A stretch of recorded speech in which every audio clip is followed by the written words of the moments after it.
Hi hello, എല്ലാവർക്കും പുതിയൊരു വീഡിയോയിലേക്ക് സ്വാഗതം. നമ്മളിപ്പോൾ ഉള്ളത് ലക്ഷദ്വീപിലെ കവരത്തി ഐലൻഡിലാണ്. കവരത്തി ഐലൻഡിലെ പെട്രോൾ പമ്പിനെ കുറിച്ചുള്ള കുറച്ച് വിശേഷങ്ങളാണ് ഇന്നത്തെ വീഡിയോയിൽ നിങ്ങളോട് പങ്കുവെക്കാൻ പോകുന്നത്. നിലവിൽ കവരത്തി ഐലൻഡിലുള്ള ഒരേ ഒരു പെട്രോൾ പമ്പാണ് നമ്മളിപ്പോൾ കാണുന്നത്.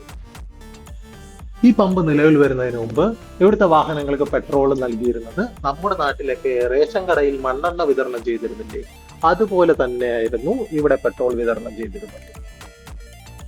എന്നാൽ പെട്രോൾ പമ്പ് വന്നതോടുകൂടി ആ ഇന്ധനക്ഷാമം ഒരു പരിധി വരെയൊക്കെ പരിഹാരമായി എന്ന് തന്നെ പറയാം. അപ്പൊ എന്താണ് ഈ വീഡിയോയിൽ ഉള്ളത് എന്നല്ലേ നിങ്ങൾ ചിന്തിക്കുന്നത്?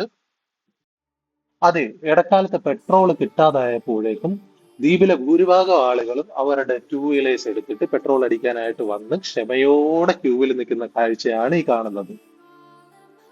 നമ്മുടെ നാട്ടിലെ ആളുകൾ ഏറ്റവും ക്ഷമയോടെ ക്യൂ നിൽക്കുന്ന ഒരു സ്ഥലം എന്ന് പറയുന്നത് ബിവറേജ് ആണെന്ന് നമ്മൾ തമാശക്കെങ്കിലും പറയാറുണ്ട്.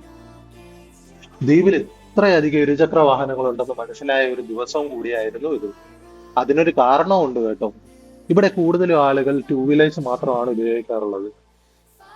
ദ്വീപിന്റെ ആകെ വലിപ്പം ഒരു 5-6 കിലോമീറ്ററിനുള്ളിലായതിനാൽ തന്നെ വലിയ വാഹനങ്ങളുടെ ഒരു ആവശ്യകത ഇവിടെ ഇല്ല എന്നത് തന്നെയാണ് സത്യം. അപ്പൊ ഇന്നത്തെ ഈ കുഞ്ഞു വീഡിയോ ഇത്രയേ ഉള്ളൂ. വീഡിയോ ഇഷ്ടമായെങ്കിൽ ഒന്ന് ലൈക്ക് ചെയ്ത് ചാനൽ സബ്സ്ക്രൈബ് ചെയ്ത് വെക്കാൻ മറക്കരുത് കേട്ടോ. അപ്പൊ ബൈ.